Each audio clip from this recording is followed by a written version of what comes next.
Et la caméra extérieure, on prend la direction de la côte de Mers-les-Bains. Nous sommes sur la digue, nous allons vivre à la belle époque avec monsieur Thibaut Reisman qui se fait bronzer avec sa petite écharpe blanche. Ça fait très chic, c'est un côté très anglais.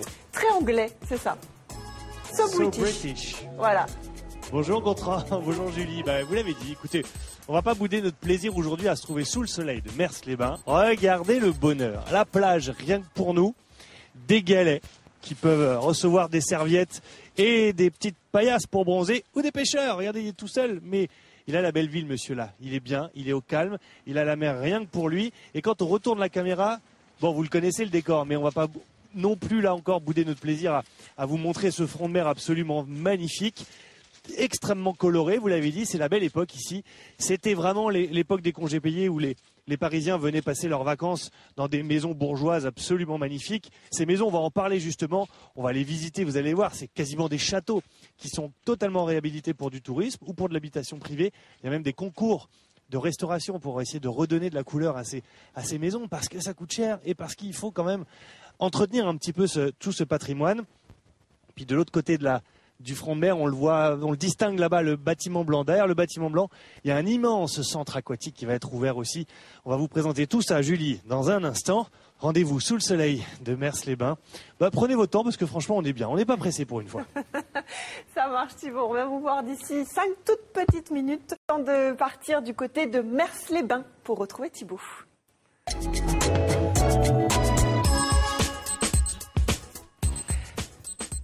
C'est parti pour la découverte de ce lieu mythique qu'on connaît très bien quand on vient du côté de Mers-les-Bains. C'est quoi le... Oh, d'accord, ok. Qu'est-ce qui se passe? Allez jusqu'au bout. Allô? Non, mais c'est un lieu mythique. Oui, vous m'entendez ou pas? Julie. Ah, vous m'entendez pas bien. Alors vous êtes un peu gris. On me dit qu'il y a de la friture. Je peux rien faire. Je tiens le micro du bout je sais pas. On change de micro. Non. Bon, allez, on continue comme ça. Vous le disiez, lieu touristique, voilà, mais lieu mythique aussi, bien évidemment, parce que ici, le décor est un décor de rêve. Il y a la pêcherie qui n'est pas loin, et il y a surtout ces maisons ici qui font le patrimoine de Mers-les-Bains. Ce patrimoine vraiment historique. Michel Delépine, vous êtes adjoint à la mairie chargé du patrimoine. Quelle responsabilité, vous allez être notre guide aujourd'hui pendant cette émission. Quelle responsabilité ce patrimoine ici à Mers-les-Bains? C'est une lourde responsabilité, parfois un petit peu difficile, mais très riche. Oui. Et on se sent responsable, oui, d'une bonne transmission de ce patrimoine. Quand on retourne la caméra et que l'on montre ces maisons, entre la couleur, l'architecture, quelle est la première image qui vous marque et comment vous la définiriez à des gens qui viennent pour la première fois? Vous leur expliqueriez quoi? Moi, je crois que, au premier coup d'œil, ce qui fait la richesse de notre front de mer, c'est la diversité des styles architecturaux. Il y a quoi comme style? Il y a de l'art déco, oui. C'est essentiellement des villas de la belle époque. Ces couleurs, toutes ces couleurs là. Alors voilà, couleurs, détails. On va s'approcher par là, oui. Couleurs, détails architecturaux, céramique, oui. beaucoup de relief grâce aux boiseries. Très bien. Alors, je l'ai attrapé au vol en passant. Xavier Pérez. Oui. Vous êtes aussi coloré que les villas ici. Vous êtes aux couleurs de Mers-les-Bains. Vous êtes le ciel bleu aujourd'hui. L'association des propriétaires de Mers-les-Bains. C'est important d'entretenir ce patrimoine historique et ce patrimoine architectural. Oui, parce que ce sont des héritages qui nous arrivent de nos grands-pères notamment. Et quand on voit des villas, regardez là, c'est 1887 celle qui fait l'angle. Celle qui fait l'angle. Depuis 1887, il a fallu l'entretenir. Et c'est du travail au quotidien. Alors on a, dans le cadre de l'association des propriétaires, on a créé un challenge, voilà. Ouais. Et tous les ans, on récompense les propriétaires qui ont fait des travaux pour rénover dans l'esprit de ce qu'étaient les constructions. Alors, par exemple, si on regarde les façades qui sont devant nous, là. Mm-hmm. On a un peu la jaune ou la rouge là la façade rouge et puis les deux qui sont derrière. On a un peu tous les styles de ce qu'il faudrait arriver à faire. Alors, Ça, Sur la Rouge, ce sont deux maisons qui sont restaurées comme vous. alors il y a de tout. Il faudrait. Il y a de tout. Par exemple, la façade rouge, vous avez des volets en bois là, donc ça c'est bien, c'est l'esprit de l'époque. Si on compare à côté, les volets roulants, c'est pas du tout l'esprit de la construction. Mais est-ce que les propriétaires sont libres de faire ce qu'ils veulent? Parce que souvent on entend dire oui, mais il faut pas mettre.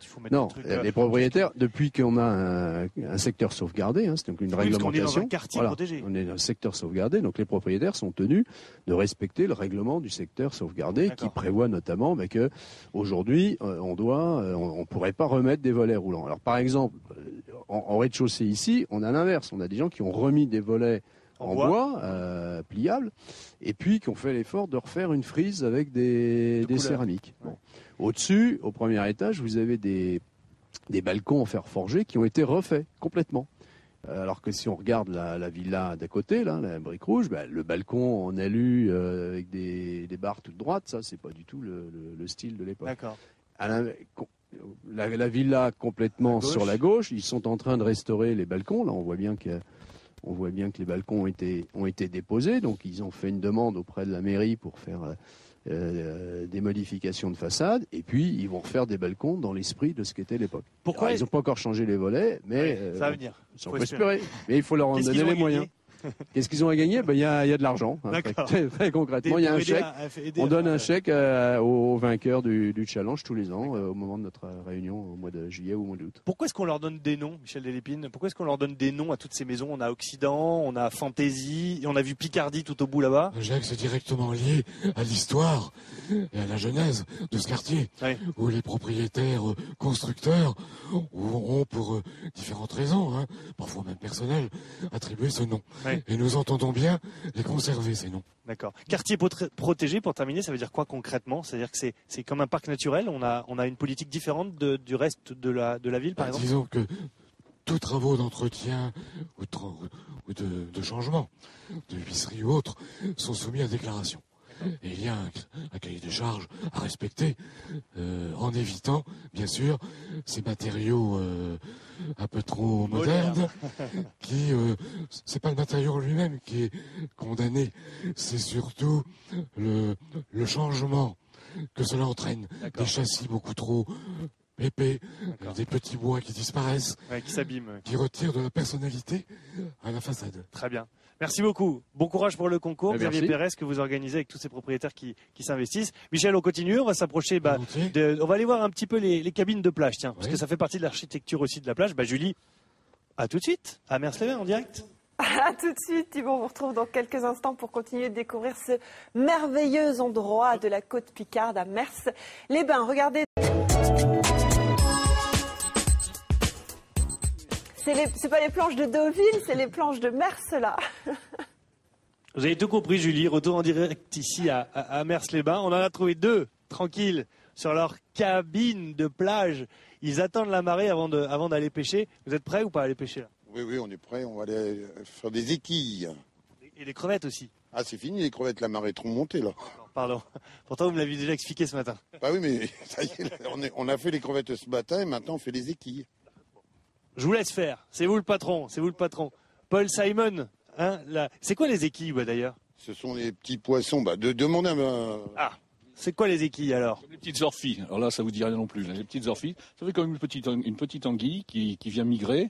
Et donc en ce moment, elle va arriver. On les attend avec impatience. Et c'est délicieux à manger. Ça, c'est super ça. Il n'y a plus qu'à aller les pêcher. Alors elles ont toutes des noms. Paul Simon. Ce sont vos enfants, mais c'est une petite référence à...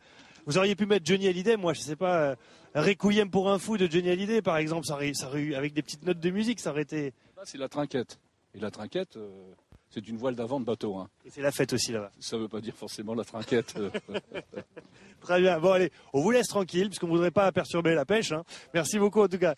Allez Michel, on continue notre promenade nous, pour parler de ces cabines de plage qui ont donc un rôle... hyper important ici à Mers-les-Bains. On ne peut pas manquer et les villas et les cabines de plage. Voilà, dans cet écrin exceptionnel de nos villas, de la mer, de nos falaises, nous nous situons dans un monde un petit peu particulier. C'est carrément un village. hein, où il y a beaucoup de convivialité, beaucoup de plaisir, les gens s'y retrouvent. C'est peut-être un peu un monde à part, mais qui fait partie de la ville, carte de visite. Et c'est pas du tout, c'est une carte de visite, mais c'est pas du tout de la comédie. Ce sont vraiment, là, ils sont tranquilles, on les a vraiment embêtés, ils n'étaient pas au courant qu'on allait les voir. Voilà. Ils sont vraiment, voilà. C'est un vrai plaisir. Ils sont à l'abri du vent, il y a la mer qui monte, il y a un silence incroyable. C'est un vrai bonheur, quoi, d'être là. C'est vrai. Et puis alors, je dirais que du point de vue des relations humaines, c'est très important. Il y a des échanges, des connaissances de longue date qui se créent et qui s'entretiennent ici. Et grâce à Maryse notamment aussi, qui est propriétaire de la Trinquette. Ils nous ont déjà dit pas mal de choses sur vous là-bas. Attention. En bien, j'espère. Ça balance pas mal à Mers-les-Bains. Alors, comme disait Michel, le gros avantage de la plage de Mers-les-Bains, c'est une convivialité très importante. Vous voyez, nous sommes nombreux. On a un panorama qui est magnifique parce que c'est une baie entourée des 2 falaises. Donc, nous sommes protégés des vent froid lorsque nous nous baignons. Oui. Et puis le charme de nos cabines. Alors, vous avez des cabines un petit peu de tous les styles. C'est ce qui est un petit peu drôle parce que les gens s'amusent à regarder les noms aussi. Est-ce qu'ils peuvent faire ce qu'ils veulent? Oui, sauf dormir dedans. Ah. Et sauf faire du barbecue. D'accord. Hein, normal, elles sont toutes en bois. Alors ça, c'est une cabine ancienne. Elle faisait dans le temps 2,50 m sur 2,50 m. Donc allez, on va aller encore. On va aller la visiter. On dirait une petite, vous savez, les petites... je sais, j'ai plus le nom de quand on voit au marché de Noël les espèces de chalets, vous savez, avec les ouvertures. Alors, mais c'est vrai que la conception est un peu identique. Alors là, la particularité des anciennes, vous voyez, elles sont vernies à l'intérieur. Oui, c'est-à-dire qu'elles sont très blanches peintes à l'extérieur pour la corrosion, hein, j'imagine. Et on les laisse comme ça. Alors certains préfèrent les peindre en blanc, mais celle-ci, on l'a gardée dans son jus. Alors l'utilité de cette cabine, c'est de se retrouver. C'est une sorte aussi de vestiaire, je pense. Alors, on peut mettre le matériel de plage. Il y a les chaussures, il y a les serviettes, il y a la cabine pour pouvoir se changer. Il n'y a personne dedans? Non, allez-y. Vous êtes sûr, on va pas trouver un... Et c'est le rêve pour les enfants parce que c'est leur petite maison. Ils adorent ça. Alors il faut savoir que tout le monde adore les cabines. Vous avez par exemple nos voisins en face, il y a 4 générations qui sont présentes sur un même week-end. C'est important. Des arrière-grands-parents aux arrière-petits-enfants. Et on se le transmet?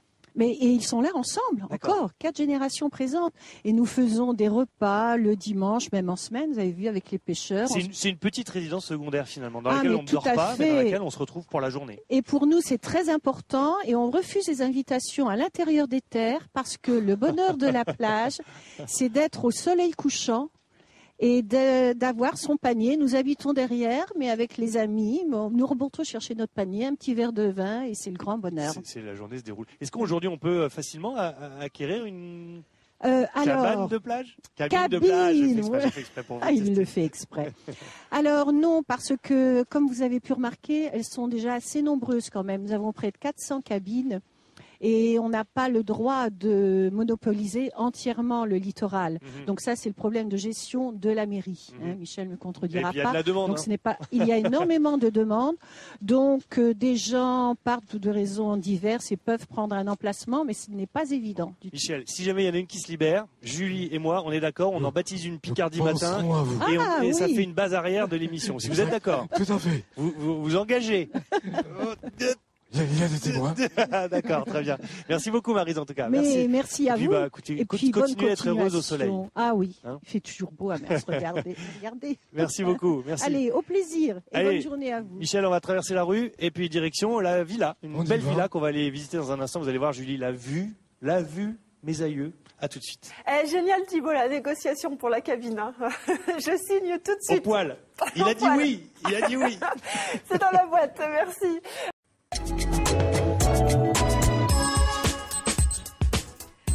Mers-les-Bains, où Thibault a quitté les galets et est revenu sur le bitume, on va dire. Sur le bitume de la petite promenade. Et puis, on va aller visiter cette petite maisonnette. Michel Delépine, vous êtes toujours avec nous, adjoint au maire à la chargée du patrimoine. Cette maison, la Sirène, fait partie du patrimoine de ce quartier protégé. C'est un peu un symbole de ce front de mer. Je dirais que, de par son positionnement, à l'angle d'une rue. Et aussi grâce à cette tour, elle est, c'est vrai, l'une des villas emblématiques du front de mer. Et qui plus est, avec un intérieur très bien conservé, car n'oublions pas que nous sommes dans un secteur sauvegardé et que les intérieurs se doivent d'être protégés. Elle est magnifique cette tour, hein. C'est une petite tourelle qui part du rez-de-chaussée qui va jusqu'au 1, 2, 3, 4e étage. C'est un véritable savoir-faire qu'ils avaient à l'époque. C'était vraiment un mode d'architecture qui revient, enfin qui n'a jamais été démodé d'ailleurs. Hein. Et on l'aperçoit de très loin, cette tour, c'est vrai. Alors la plupart des propriétaires de ces maisons soit habitent dans l'intégralité de la maison, imaginez le volume que ça représente, mais souvent ces maisons-là sont réparties en différents appartements. Et c'est ce qu'on va aller voir maintenant. Voilà, avec... bonjour madame la propriétaire de la Sirène. Le micro sur le menton. Ne vous laissez pas impressionner par la caméra, vous inquiétez pas. Bonjour et bienvenue à la Villa La Sirène. Eh bien, merci, on va aller visiter un petit peu chez vous. Bien sûr, vous êtes dans une villa 1900, une construction des années 1880, qui appartenait aux girottes des industriels de Fressenville. Cette maison est restée jusque dans les années 60 dans la même famille. Et après, elle a été morcelée à la succession en 4 appartements par étage. Quel couloir déjà. L'entrée là est impressionnante. Hein. Le volume de l'entrée. Mettez bien votre micro sur la jolie mosaïque avec le salvé pour votre accueil. Et la rampe qui a été dessinée par Eiffel. Lui-même, himself. Exactement. C'est quand même un. On est presque dans un musée. Finalement, le musée de Mers-les-Bains. Voilà. C'est-à-dire qu'on est dans une pièce de musée de Mers. Musée, non, mais bon, cette villa est restée dans son jus. Effectivement, rien n'a été changé. Et alors là, attention à la vue là. C'est toujours un ravissement. Pour les personnes qui viennent me rendre visite, et même pour moi-même. Marie-Joseph, venez. La madrague, on va vous présenter la madrague, Julie. Voilà, regardez la madrague. Vous voyez qu'on a notre Brigitte de Mers-les-Bains, nous. Crustacés. Pour donner. Alors alors là, on est vraiment dans la vue, avec une vue vraiment splendide. On a l'envers du décor, on était devant, on voit ce que ça donne de l'intérieur. Vous vivez là, c'est quand même exceptionnel. Absolument, absolument. Je vis là toute l'année. Enfin oui, toute l'année. Je suis une sédentaire, une mersoise de cœur. Comment est-ce que vous avez fait pour redonner de la vie à cette maison? J'ai eu beaucoup de mal, je dois dire. Oui, tout a été changé. Voilà.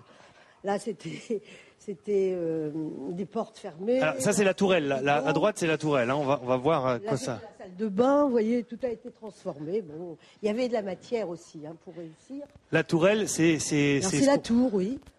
C'est la tour qui est jusqu'au dernier étage, qui a cette même conformité. Et en fait, tous en ont fait leur salle à manger. Très bien.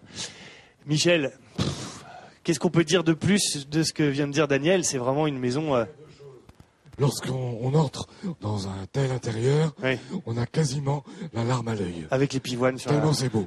Et puis, dire toute notre reconnaissance aux propriétaires qui ont à cœur de préserver leur intérieur et l'extérieur également, bien sûr. Mais c'est vraiment... ça leur revient à part entière. Et de nous transmettre cet héritage vraiment en de telles conditions, on ne peut que s'en féliciter et les en remercier. C'est très demandé, Daniel, ce genre de maison. Alors, pour le week-end, pour la semaine. La location.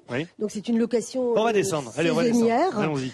Et madame la comtesse de Paris, aimait beaucoup y venir. Elle est d'ailleurs toujours... en photo dans votre salon. Gardez bien le micro, parce que je me fais gronder. Daniel, je me fais gronder parce que vous ne mettez pas votre micro sur le menton. Alors, il faut bien parler dans le...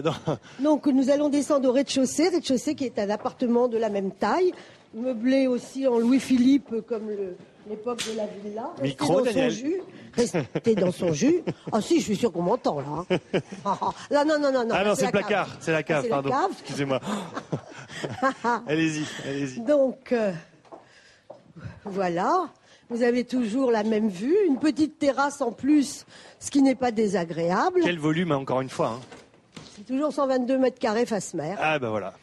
Voilà. Face au front de mer, avec la circulation qui est coupée aujourd'hui pour l'émission. On remercie d'ailleurs d'avoir fait le nécessaire pour ça. Merci Daniel de nous avoir fait visiter votre sirène. Mais moi, c'est un grand enchantée. honneur et en plus, ça fait connaître de mieux en mieux la région et les dentelles mersoises. Parce que vraiment, les façades des villas, c'est de la véritable dentelle. Eh bien, merci beaucoup. Merci. Allez Michel, on continue, on part en courant, direction Brigitte, là. le centre nautique. Très Allez, bien. merci pour la visite Daniel. Allez Thibaut, Julie. vous recontinuez, il n'y a pas de problème, ça marche. On vous retrouve dans 5 minutes.